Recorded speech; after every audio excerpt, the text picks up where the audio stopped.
जय हिंद दोस्तों। आज की इस वीडियो में हम बात करने वाले हैं हिंदी व्याकरण, जिसके अंतर्गत आज हम जानेंगे कि समास के बारे में चर्चा करेंगे। ठीक है, तो समास क्या होता है, उसका डिफिनीशन क्या होता है और उसकी विशेषता क्या होती है और उनके कितने भेद होते हैं, इन सभी प्रश्नों का आज हम उत्तर जानने वाले हैं। ठीक है, तो फिलहाल अभी हम समास का डिफिनीशन जान लेते हैं कि इसका डिफिनीशन क्या होता है, इसके बाद आगे चर्चा करेंगे। क्लियर है? तो समास का डिफिनीशन है कि दो या दो से अधिक पदों के मेल से बने पद को हम क्या कहते हैं, तो समास कहते हैं। ठीक ना। अब है समास की विशेषता क्या हो, तो इसकी निम्नलिखित विशेषता है, जिनमें पहला विशेषता है कि समास में कई पदों का क्या होता है, मेल होता है। ठीक है, इसके बाद अब इसका दूसरा विशेषता है कि कई पद मिलकर एक पद बन जाते हैं। कई पद, बहुत सारे पद मिलकर एक पद का निर्माण करते हैं। ठीक है, इसके बाद अब तीसरा पॉइंट है कि इनमें कई ऐसे पद होते हैं जिनके बीच विभक्ति चिन्ह लुप्त हो जाते हैं। क्लियर है? अब अगला टॉपिक जो है वह समास के भेद, अर्थात समास के कितने भेद होते हैं, तो समास के कुल 6 भेद होते हैं, जिनमें पहला है तत्पुरुष समास। चलिए इसका डिफिनीशन देख लेते हैं। तो इसका डिफिनीशन है कि जिस समास में अंतिम पद प्रधान हो उसे तत्पुरुष समास कहते हैं। क्लियर है? उदाहरण के तौर पर जैसे राष्ट्रपति, रसोई घर, पुत्र शौक, देशभक्ति, ये सब क्या है, तो तत्पुरुष समास के क्या है, उदाहरण है। क्लियर है? अब दूसरा समास है कर्मधारय समास। कर्मधारय समास क्या है, इसका डिफिनीशन क्या है, तो इसका डिफिनीशन है कि जिस समास में विशेष विशेषण हो उसे कर्मधारय समास कहते हैं। जैसे नीलगाय, चंद्रमुखी, नवयुवक, पीताम्बर, ये सब क्या है, कर्मधारय समास है।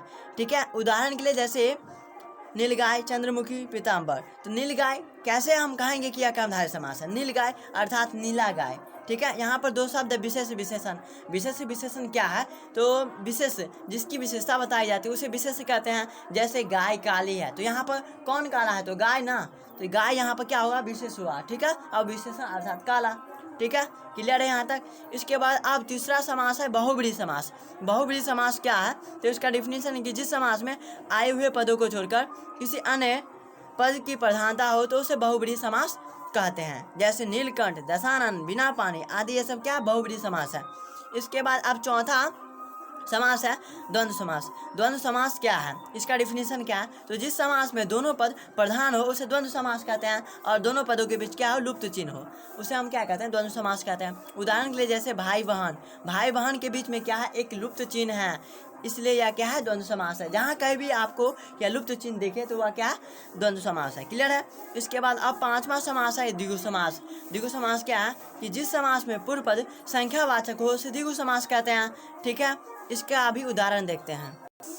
तो इसका उदाहरण जैसे पंचवटी, त्रिभुज, पंचभुज आदि द्विगु समास के उदाहरण है। तो पंचवटी अर्थात 5 और त्रिभुज अर्थात 3 और यहाँ पर पंचभुज अर्थात 5। क्लियर है?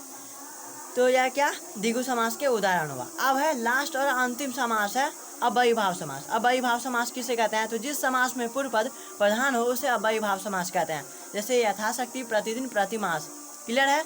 आशा है कि आपको इतना तक समझ में आ गया होगा। यदि आपको यह वीडियो अच्छा लगा हो तो प्लीज़ इसे लाइक, शेयर और कमेंट करें। मिलते हैं अगले वीडियो में। Thanks for watching. जय हिंद, जय भारत।